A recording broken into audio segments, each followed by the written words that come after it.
Hello and welcome to Dishing Delights. My name is Jenica and today we are going to can some beans in my Presto pressure cooker. This is the first time I'm going to do it, so let's get to it. Alright, I promised I'd can some beans. I have 2 Great Northern beans, I have 2 pinto beans, and I also have some black beans. Now, these are just some beans that I grabbed from Aldi's a few years back. I need to get them used up, but I do recommend using as your standard. They have the best quality beans that I've ever seen, so I do love their organic beans that they sell on their site. And there are my northern beans, and then I'm also just gonna take 2 pounds of black beans. So now we're gonna soak these. So right now, we're gonna fill up our beans, and then we're gonna soak these overnight. All right, we will check on these in the morning. Now, I kind of want to preface this video with the fact that I am a beginner, which is a person that is just starting to learn a skill or take part in an activity. I will link below some people that you should follow if you really want to get into pressure canning. But this first batch did not turn out perfectly, which is why I'm kind of going through it really quickly. And then I'll share with you my second batch of beans, which were my pinto beans. But anyways, I'm doing my Great Northern beans right now. I was cooking them on the stove. I let it get a little bit out of hand. As you can see in a little bit, they overflowed. And I think that kind of like threw me off for the rest of the steps. But regardless, they were edible at the end of the day, and that's what I need to be thankful for.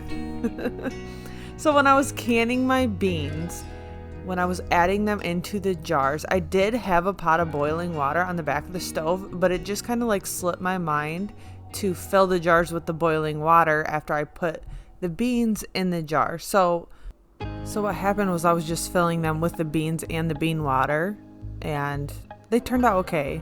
They cooked. They did get a little bit cloudy. I did eat some, and they were delicious. I didn't have any side effects or anything.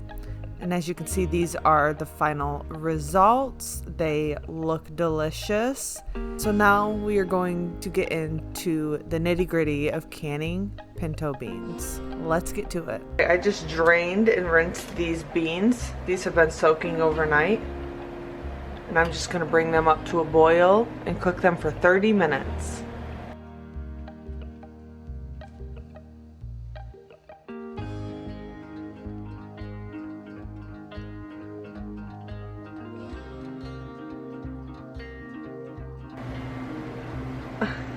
I love how it's like 8 a.m.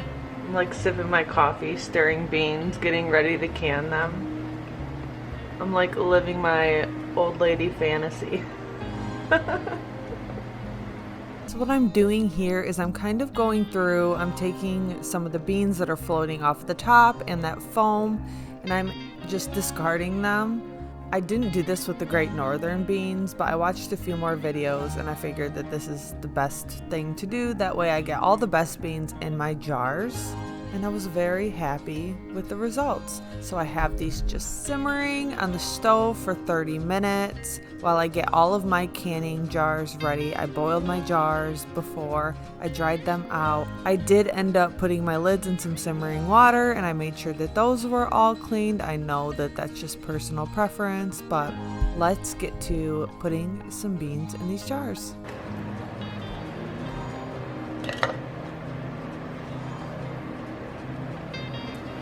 Alright, now we're gonna add beans to all of these.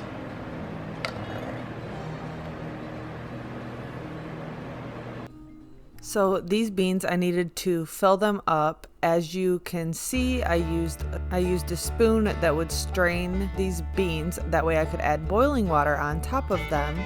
and I'm leaving 1 inch headspace on these once I add the water in. A pint is a perfect size for my husband and I. I'm going to use these for dips and for refried beans. I could add them into stews as well, add them into chili. You can add these into any dish that you would like. I chose to do this method instead of the no soak method just because I am a beginner. I do want to do things the right way the first time. Even if I do make a mistake, I know the pressure canning is very intimidating. It was very intimidating for me. That's why I am doing this now, when I have had this pressure canner in my possession for honestly probably almost 2 years at this point, but we are not going to talk about that. But I did make a promise to myself that I would no longer buy canned beans from the store, so I'm fulfilling that promise to myself. And I'm learning a new skill, and the next thing I'm going to do is can some meat. I'm so excited for this little journey I am now on. Now we are going to take some boiling water, well, simmering water. We're going to fill it up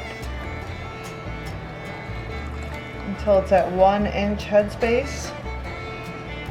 So about 1 ladle.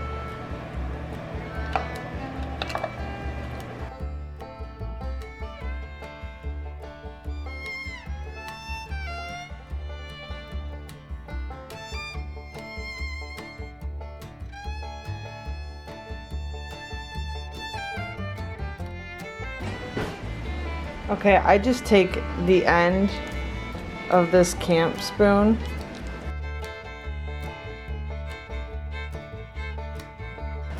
Now I have a clean cloth and I'm just gonna go along the rim, and I'm going to double check and make sure there's no chips in any of these jars, because most of these are new.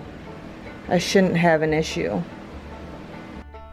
What I am doing here is I'm making sure that the tops are completely clean. That way when I add my lid on top of this, it can have a really good seal. So my lids are simmering in water right now. I will dry them off, and then we will add the lids in the band till they're finger tight right on top of the jar.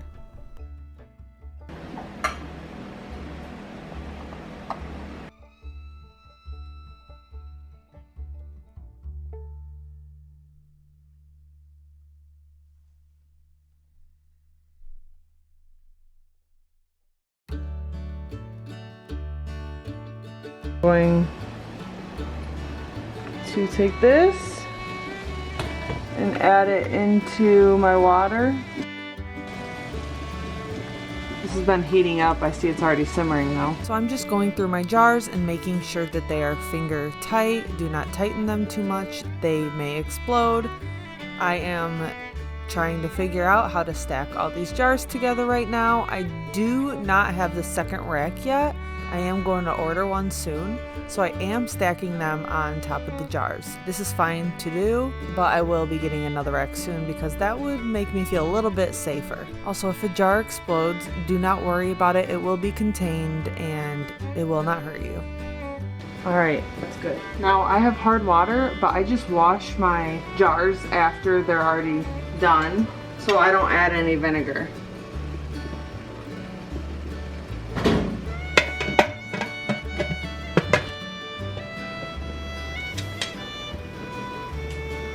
Alright, and so it begins. So here's what I did. I had the weighted gauge off and I let it come up to pressure until the vent in the back was closed off. And once that was closed off, I added the weighted gauge. And once that weighted gauge was added, I was slowly turning the heat down.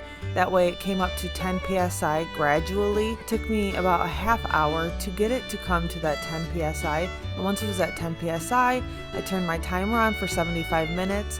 You need to check your altitude and check the instructions on what you are supposed to do based on where you live. I kept it on for 75 minutes and then they were done. All right, this is done.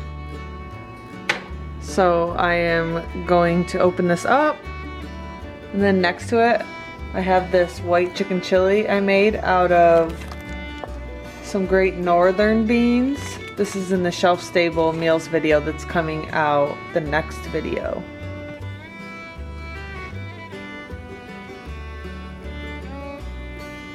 Oh, these look so good.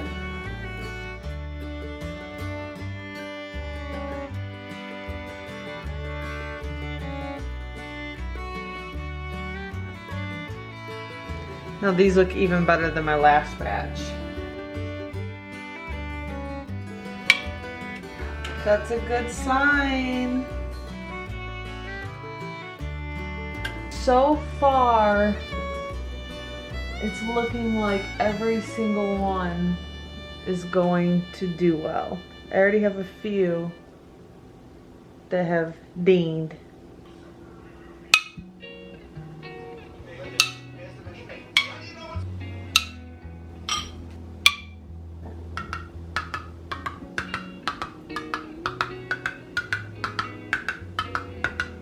Yes, all 14 sealed.